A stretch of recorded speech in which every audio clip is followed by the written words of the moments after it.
This week's topic is, should college athletes get paid for playing? Pro, paying college athletes would cause more problems. A college basketball commission headed by former Secretary of State Condoleezza Rice in its recent report made several overdue recommendations aiming at dealing with the sport's problems. However, wisely it stopped short of suggesting that players be paid. The 14-member commission largely kept intact the amateur rule of the National Collegiate Athletic Association, NCAA. The members reaffirmed the idea that while compensating players might sound attractive in this era of huge professional contracts, it would only lead to more problems down the road. The commission's focus was on basketball, but its findings could apply to college football as well. The report has been criticized by some, but it is at least a sincere effort to improve the troubled landscape of college athletics. Few would deny that money is playing too large a role in college sports today, yet it's difficult to see how the situation could be made better by introducing even more money by paying players. It's not as though today's scholarship athlete is not getting something for his services, as a year of college today can be worth $50,000 or more. TV revenue helps other college programs. Much of the current call for athletic competition has sprung from the popularity of college football and basketball on television and the revenues these sports produce. However, most of that revenue goes back to the universities where it's used to support a list of sports and academic pursuits. Yes, the football or basketball coach is well paid at major universities. Yet everything from the campus library to the chemistry department to a class construction benefits from the money made by the sport. In effect, televised college sports are a product, and that product is in wide demand today. The Rice Commission made many recommendations, but 3 stand out. The NBA needs to enable elite players to enter its pro draft out of high school. The current rule requires players to be 19 years old or a year out of high school and has made college programs like Kentucky and Duke a 1-year stopover for players on their way to the NBA. The NCAA should create an independent investigative arm for handling major rule-breaking cases. For too long, the NCAA has been slow and basically toothless in its judgment. That needs to stop. Make the punishment severe enough to discourage cheating.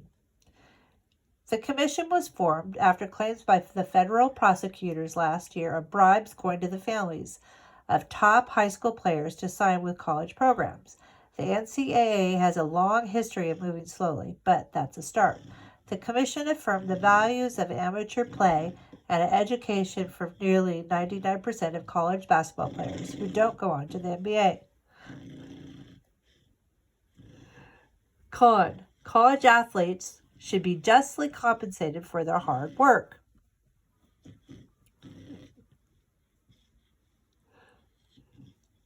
College athletes are a profitable entertainment business, and too many athletes sweating and producing for the industry are underpaid. The system needs to change, and an appropriate compensation arrangement should be enacted. Under the pretense of amateurism, student athletes work long hours each day. They work what is often the equivalent of a full-time job on top of trying to successfully navigate college. Now, it is true that the vast majority of the 450,000 plus college athletes are not moneymakers for their institutions or the accompanying industry. The compensation that they receive in the form continued pursuit of their passions and in help with getting a degree should be the shining example of a successful system. Football and basketball are big moneymakers. Those success stories are harder to find when taking a closer look at the two big money-making sports, football and basketball. These sports, even by the NCAA's own incomplete methodology, the student aspect of the athlete's work falls short of that of their peers in other college sports. It is in these two sports that the profits and power lead to a host of problems for athletes and their families. Hundreds of millions of dollars flow to universities, coaches, and sports agents, among others, and that wealth is produced by the athletes. Improper recruiting is common, and it's centered on money. The need for money among many hopeful college athletes and their families, as well as the thirst for money among universities, drive these violations. Some aspect of Rice Commission's recommendations might have some positive impact, yet the overall effort seemed to simply support the NCAA's position that athletes, although treated like employees of a business, should operate under the NCAA's definition of amateurism and not receive pay and protection. The NCAA takes a weak approach to the enforcement of such things as recruiting and academic violations. Even the pay via education provided many of the top athletes can often not add up to meaningful compensation. Universities shuffle their money-making athletes through the light course loads, leading to meaningless degrees.